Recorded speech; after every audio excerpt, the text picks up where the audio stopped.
YouTube. Thank you so much for being here today. I'm going to be talking about twin flames, soulmates, karmic relationships, all of that. Since it is Valentine's Day, I figured I'd touch upon it and we could talk about it. And this is really just to help you guys clarify if you think you're in a twin flame relationship or a karmic relationship or a soulmate relationship. I just want to kind of give you some signs, stuff that I've noticed because I've been in many karmic relationships and also soulmate relationships. I don't really think twin flames are very common.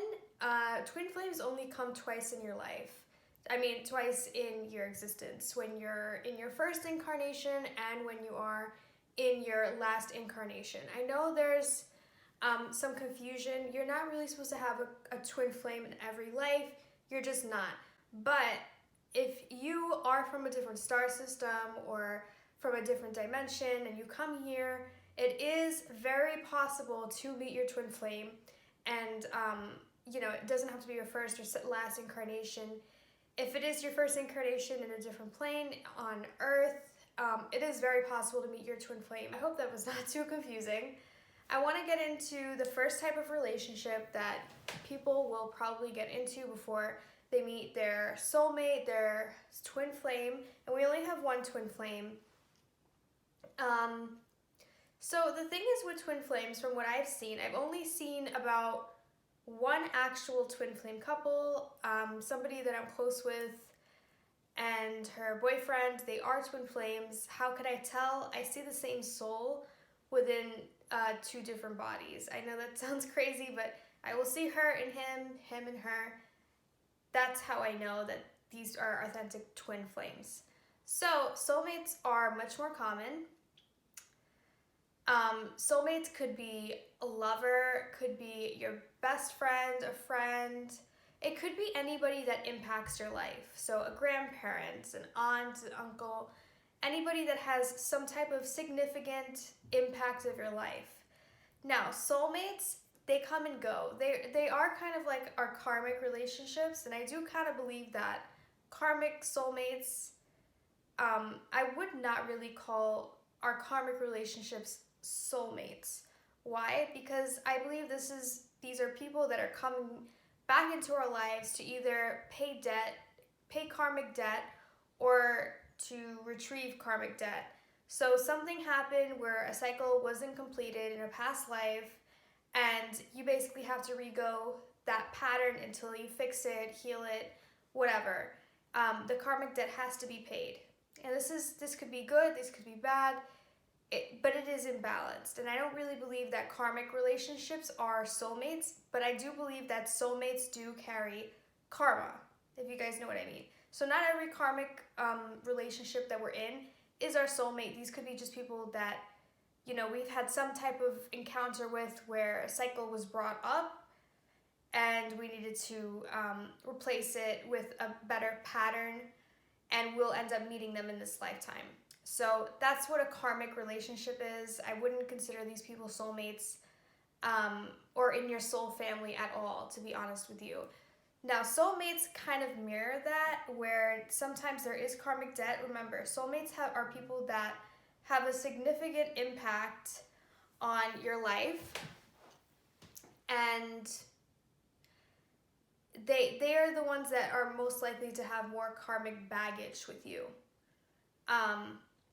So these soulmates kind of do go through cycles that are very similar to karmic relationships, where you'll be in a kind of a cat-mouse type of, there's some type of chasing. I've seen in a lot of soulmate relationships some type of abuse, but I feel like the abusiveness is more on the karmic side of things. But like I said, soulmates, some of them do have negative patterns and karma that they are bringing into this lifetime. So we basically clear that karma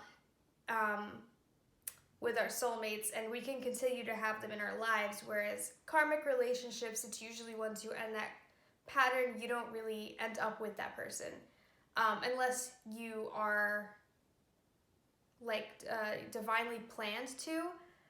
But with karmic relationships, there's such a pull that it kind of feels like a fake twin flame relationship. It's a lot more intense than a soulmate relationship, where a soulmate you'd kind of know a little bit later. Like, there'd be little things that you feel familiar around this person when it's in a soulmate relationship, but later on, especially if you're intuitive, you'll start to see what's really going on here. You'll pick up on, this is a soulmate connection, whereas a karmic connection, you think that, you know, it's kind of like love at first sight. That's the best way I could describe it.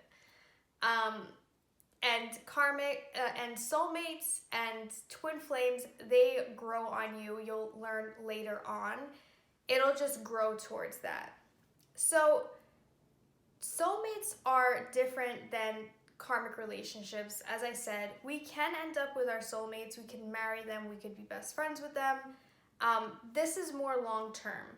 And I feel like soulmates are actually more so long-term than if you did meet your twin flame and your authentic twin flame. Because what I've noticed with twin flames is there's always some type of barrier. It could be distance. It's just something that is kind of a blockage, basically, where it's kind of catch and pull. You know, for a lot of twin flames, they're brought here and they meet each other in order to do something bigger for the world, or bigger. They are brought together to do something that's going to be for a bigger cause. So, you know, working together collectively for something that's going to raise the vibration of the earth, if that's their intention, I would say twin flames, mostly they're brought together in order to raise some type of consciousness, or do something significant to impact our planet, our world. Yeah. Soulmates, we end up usually marrying soulmates, long-term relationships. We're more inclined to be serious with a soulmate, whereas a twin flame, if you guys aren't collectively doing something that's going to impact a bigger picture or a bigger amount of people than just you and that other person, it's not really going to work out, to say. Like, I don't know how to explain it. It's more than just the relationship. It has to be for a higher cause. I see a lot of twin flame relationships are kind of, like I said, they're catch and pull, and it's hard for them to ever stop running. There's usually almost always one person in the relationship that's always running away, and the other person is trying to, you know, catch them, and it's imbalanced, and it's toxic in that way. So even though sometimes we will meet our twin flame in this life, there's gonna be some unless it's, like I said, first or last incarnation, or first incarnation on a different plane, it's going to mirror a karmic relationship. That's the best way to describe it. Or there's going to be a huge blockage where the person lives extremely far away. But like I said, with twin flames, I didn't say this yet, but there is a telepathic communication there, so it's going to be extremely hard to ever fully let them go. But it's usually a distance issue from what I've seen, unless you guys are meant to be together. So with soulmates, there is a telepathic communication as well. You never fully leave a soulmate, but it's more of a heart bruise than an ego bruise. And when we talk about karmic relationships, this is more of an ego bruise, so it stings a lot harder. With a love bruise, it's more real, whereas a karmic, it's very painful, very intense, and now you've just lost a lot of your self-esteem, and your ego is so bruised that it doesn't know how to get better on its own, basically. Whereas a heart bruise, you can kind of grow from it. It's not coming from a negative place.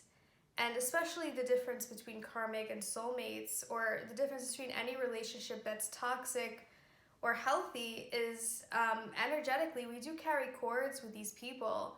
So for karmic relationships, there's usually a giver and a taker, and the taker will put cords in the giver.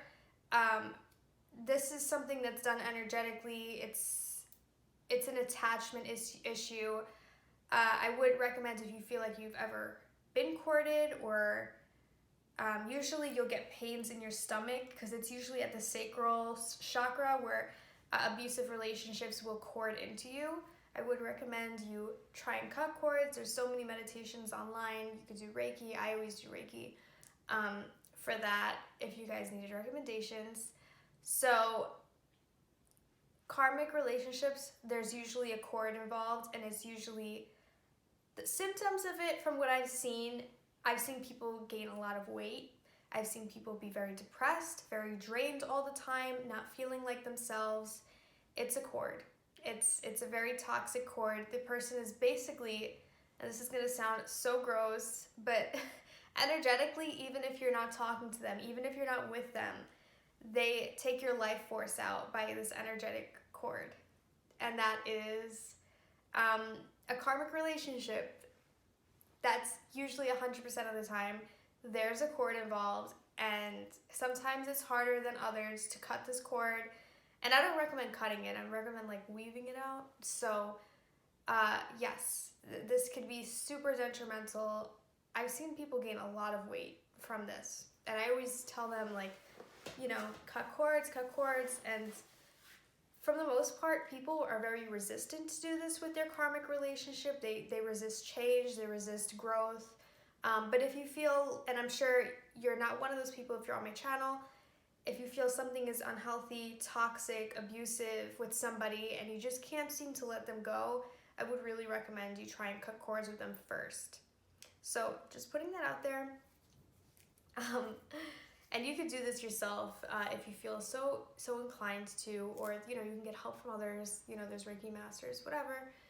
Also, for soulmates, is we don't really have cords to soulmates.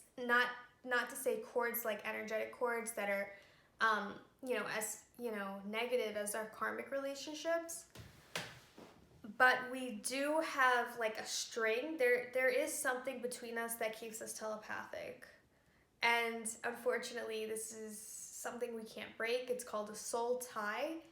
There's no way to cut these. So if you hate your soulmate, I'm sorry to say, I don't believe there's any way to cut a soul tie. I feel like that's a major contract. I'm sure in some way or another there is some type of ritual where you can cut a soul tie. I just really wouldn't recommend it, You could be very mad at somebody. I would not recommend cutting a soul tie. I just don't think it's a good thing. I have a bad feeling about it.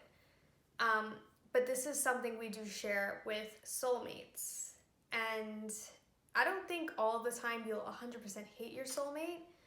I mean, I've never had that experience or heard of anybody who has had that experience, but I'm sure these things do happen. Especially when you have a lot of karma to clear and a lot of cycles to clear, or that person is just not ascending to the place where you're at. We can cut them off in this lifetime, but to cut off a soul tie is, it's bigger than just this lifetime. So for our last verdict is twin flames. We are basically the same soul separated into two bodies. The essence of ourselves. It's definitely a mirroring relationship. It's a very beautiful thing if you can control it, because it is very intense. I've never been in a twin flame relationship. I don't think I ever would want to be in one. It's very intense. Unless it's 100% the right time, which sometimes it isn't, to be in a twin flame relationship where things could be cohesive and there's no karma you need to work out. then, and I do see a lot of people are with they may be with their twin flames, but it's kind of abusive. And I don't even really think these people are with their actual twin flames. It seems more karmic than on a twin flame level. But the lessons come at you a lot stronger in a twin flame relationship, and there is a lot of attachment. And the best part about it all is you have to let go of the attachment, the codependency, and everything. So it's a major learning experience. If you've ever been in a twin flame relationship, I'm sure you know what I mean. And it's something that is definitely going to be something bigger than you and that person. This has to be for the greater good, for you to be cohesively together in a relationship with your twin flame. So thank you guys so much. I hope I clarified some things for you guys. And, if you feel like you've ever been in any of these relationships, please comment down below. I'd love to hear your experiences and everything like that. If you feel like you are in a twin flame relationship or a soulmate relationship or a karmic relationship, and you would like a general reading, an energy reading, a relationship reading, I leave everything in the description below. Thank you so much.